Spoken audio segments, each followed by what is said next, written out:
Le thème d'aujourd'hui, c'est une nouvelle vie, une nouvelle histoire. Donc en Christ, nous avons maintenant une nouvelle histoire. Donc nous n'avons plus une histoire humaine, nous avons une histoire divine. L'histoire du Fils de Dieu ressuscité d'entre les morts est devenue maintenant notre histoire. Je vais vous enseigner en deux parties. La première partie est intitulée « Il vous a sauvé en vous faisant grâce de sa vie ». Et la deuxième partie, « Il vous a sauvé en faisant de vous ses serviteurs ». Comprenez que il nous a sauvés. Understand that he saved us en nous faisant grâce de sa vie. En Christ, nous sommes devenus fils de Dieu à l'image du Fils de Christ ressuscité d'entre les morts. Maintenant, avons-nous une vie humaine?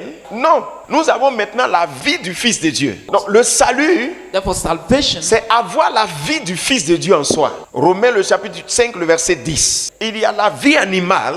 There is the animal life. Et il y a la vie humaine, and there is a human life, et il y a la vie divine. Then there is a divine life. Lorsque vous êtes en Christ, when you are in Christ, vous n'avez pas la vie animale, you don't have the animal life, et vous n'avez pas la vie humaine. No, vous avez la vie divine. Jésus-Christ est venu mourir ici pour recevoir la vie divine. To receive the divine et c'est avec la vie divine qu'il est ressuscité d'entre les morts. Donc c'est cette vie divine qui nous a donné par le Saint-Esprit qui nous a donné. C'est ce que la Bible dit encore dans 1 Jean le chapitre 4 le verset 9. Donc s'il vous plaît, ne comprenez pas ça de travers. Don't understand it in the Dieu wrong way. a tant aimé le monde God so loved the world qu'il a donné son Fils unique that he gave his only begotten afin que celui qui croit en lui so that whosoever believe in ne him périsse point, mais qu'il ait la vie éternelle. Donc il y a une vie à donner. Donc c'est pour cette vie-là que Jésus est venu.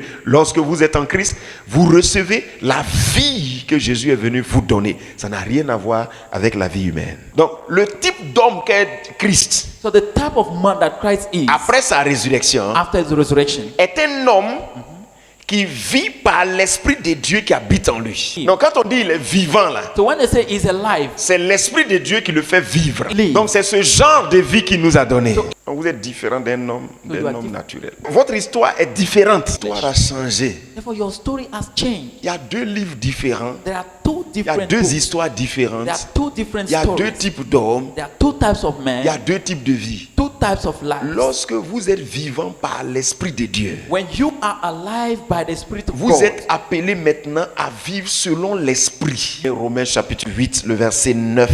Maintenant, retenez ceci. now keep this in Si mind. l'Esprit de Christ habite en vous, la Bible dit, vous ne vivez pas selon la chair, mais selon l'Esprit. Ça veut dire que c'est un genre de vie. L'Esprit dont on parle ici, c'est votre esprit, c'est-à-dire le réel vous. Comprenez donc que quand l'Esprit de Dieu fait sa demeure en vous, son but c'est quoi?